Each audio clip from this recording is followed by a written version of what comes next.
मुद्दे चलते रहते थे। कभी मुद्दा होता था कर्मचारियों को और पेंशनरों को 1 तारीख को सैलरी नहीं मिली, कभी मुद्दा होता था कि डीए नहीं मिला, कभी मुद्दा खड़ा हुआ कि आपका पे कमीशन का एरियर नहीं मिला, कभी मुद्दा हुआ कि जो 4-9-14 टाइम स्केल है वो ख़त्म कर दिया गया। तो इस तरह से अनगिनत मुद्दे कर्मचारियों के आप पिछले 2 महीनों से देख रहे होंगे, उस पर चर्चा चली रही। लेकिन हमने सरकार को एक अनुकूल और माकूल समय देने का प्रयास किया, क्योंकि सरकार को सेटअप होना है, सरकार को समय लगता है, व्यवस्था परिवर्तन थी। जिस तरह से मुख्यमंत्री का एक नारा भी रहा है कि हम व्यवस्था परिवर्तन करने के लिए सत्ता में आए हैं, तो हमें भी लगा कि भी सरकार को एक समय देना चाहिए। जिस तरह से आपने देखा कि संयुक्त कर्मचारी महासंघ ने पिछली सरकार के खिलाफ भी जो मुद्दे थे उसको बड़े मुखर तरीके से मीडिया के माध्यम से आप सभी के सहयोग से जो है जनमानस तक, कर्मचारियों तक पहुंचाने का प्रयास किया था। और उसमें हमारा कोई व्यक्तिगत ऐसा कोई रंजिश नहीं थी कि हमारी उस वक्त के जयराम सरकार के खिलाफ हमारा कोई आंदोलन था या रोष व्यक्त था। लेकिन ये कर्मचारी नेतृत्व का ये कर्तव्य बनता है, जहाँ पर कर्मचारियों के हित टकरा रहे हो, उसका नुकसान हो रहा हो, वहाँ पर मजबूरन जो है आवाज़ उठानी पड़ती है। और इसी उपलक्ष्य से आज हम आपके बीच उपस्थित हुए। एक ऐसा मुद्दा आ गया जिसको हम नहीं टाल पा रहे थे, हालांकि उसके ऊपर माननीय मुख्यमंत्री ने स्पष्टीकरण दिया, किस हालत में दिया, क्यों दिया, उस पर भी मैं नहीं जाऊंगा, पर लेकिन मुद्दा इतना ज्वलन था कि जिसको लेकर हम रात भर नहीं सो पाए। जब कल पूरी रात ये नोटिफिकेशन घूम रही थी कि जितने भी विभागों के अंदर 2 साल से बोर्ड या निगम है, 2 साल से जितने रिक्त पद है, वो चाहे रेगुलर है या पार्ट टाइम है, जो भी रिक्तियां हैं उन सब रिक्तियों को जो है एबोलिश करने की बात इस चिट्ठी के अंदर हुई है। और ये चिट्ठी अपने आप में मुझे लगता है कि अपने आप सब कुछ बयां कर रही है। इस चिट्ठी के ऊपर मुझे लगता है कोई भी आदमी इसको पढ़ेगा तो इसमें तो यहाँ तक कह दिया कि उसके बाद जो एडी है, कंसर्न डिपार्टमेंट का एचओडी है, वो दोबारा प्रपोजल जो है फाइनेंस को नहीं भेज पाएगा उन पोस्टों को सैंक्शन करने के लिए। तो रात भर मैं भी चिंतित था, हमारे साथी चिंतित थे, अनगिनत फ़ोन आए।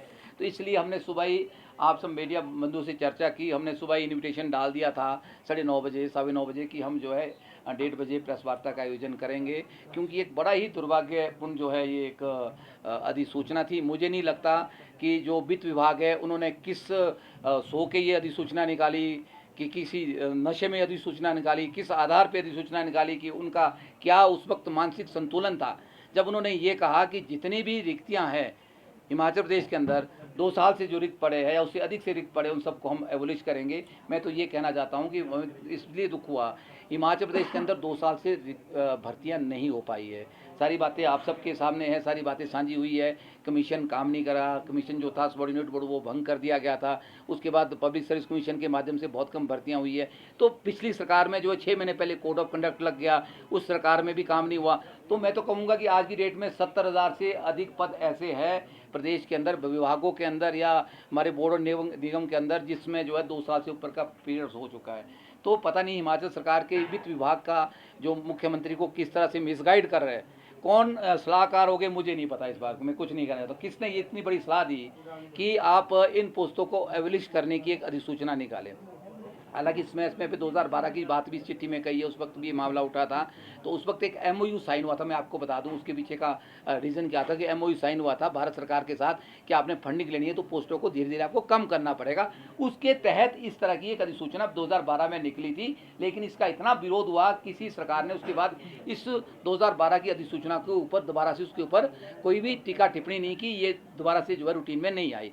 तो ऑल ऑफ सडन ये अधिसूचना आई है। तो मैं तो कहूँगा हमारे साथ यूनिवर्सिटी के हमारे साथी बैठे हुए हैं, तो अभी 2.5 साल से हमारे यूनिवर्सिटी के वाइस चांसलर की पोस्ट खाली चल रही है। तो इस अधिसूचना के तहत तो यूनिवर्सिटी बिना वाइस चांसलर से चलेगी, क्योंकि वाइस चांसलर का पोस्ट भी खत्म हो जाएगी। बहुत से हमारे एसडीएम की, तहसीलदारों की पोस्टें खाली चल रही है, वो भी खत्म हो जाएंगे। हमारे में अगर एजुकेशन विभाग बड़े विभाग की बात करूं, एडिशनल डायरेक्टर की पोस्टें बड़े लंबे टाइम से 2 हमारी खाली चली है। 4 जॉइंट डायरेक्टर की पोस्टें नहीं भरी गई बड़े लंबे टाइम से। डिप्टी डायरेक्टर की पोस्टें हमारी लगभग सारी खाली चल रही है। तो ये पद सारे खत्म हो जाएंगे, एबोलिश हो जाएंगे। तो किस तरह से हम विभाग को चलाना चाह रहे हैं, मुझे हैरानी होती है।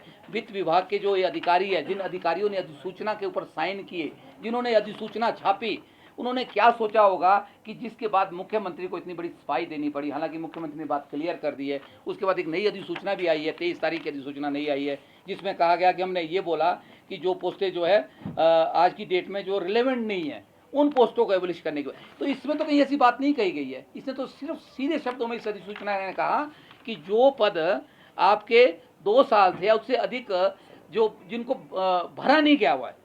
अब नहीं भरना, और भरना किसका काम है? विभाग का काम है, सरकार का काम है। अगर 2 साल से पद नहीं भरे गए तो इसका मतलब ये हुआ कि हमारे कर्मचारी एक्स्ट्रा वर्क कर रहे हैं। उन पदों के ऊपर कोई ना कोई काम कर रहा है, काम तो चल रहा है। इसका मतलब उन लोगों को, जो लोग उन पदों पे काम कर रहे थे, तो क्या उनको एक्स्ट्रा काम दिया गया? उनको एक्स्ट्रा उनका रेम्युनरेशन दिया गया? एक्स्ट्रा उनको वेतन दिया गया? नहीं दिया गया। उल्टा सरकार जो है इस तरह के तुगलकी फरमान निकाल रही है। इससे सरकार को बचना चाहिए। मैं ये आपके माध्यम से मुख्यमंत्री से अनुरोध करूंगा कि कुछ सलाहकार और कुछ जो अधिकारी आपके खिलाफ बहुत बड़ी साजिश कर रहे हैं, एक बहुत बड़े साजिश का हिस्सा है। मैं ये कहना चाहूँगा, उस साजिश के तहत ये अधिसूचना निकाली गई, क्योंकि जैसे ही मामला ठंडा होता है, एक नया मामला खड़ा हो जाता है, मुख्यमंत्री को फिर उसमें बचाने के लिए, सफाई देने के लिए आगे आना पड़ता है। तो मुझे लगता है कि आप एक अच्छी टीम के साथ आगे बढ़े। और सबसे ज़रूरी बात क्या है, कोई भी अधिसूचना निकालनी है, कोई भी कार्रवाई करनी है, तो माननीय मुख्यमंत्री को हम एक सजेशन जरूर देना चाहते हैं कि जो कर्मचारी संगठन बने होते हैं ना, जिनका लंबा इतिहास है, मैं कहूँगा इस संयुक्त कर्मचारी महासंघ में हर विभाग के लोग हैं, हर तरह के लोग हैं, घिसे पिटे लीडर है, जिन्होंने पूरे अपने संघर्ष ही करते रहे। तो कम से कम हमने मुख्यमंत्री को एक संयुक्त कर्मचारी महासंघ के बैनर तले वो एक रिप्रेजेंटेशन भी दिया था डिमांडों को लेके कि भी आप हमें टाइम दें, हम कुछ बातों को लेके आपसे चर्चा करना चाहते हैं।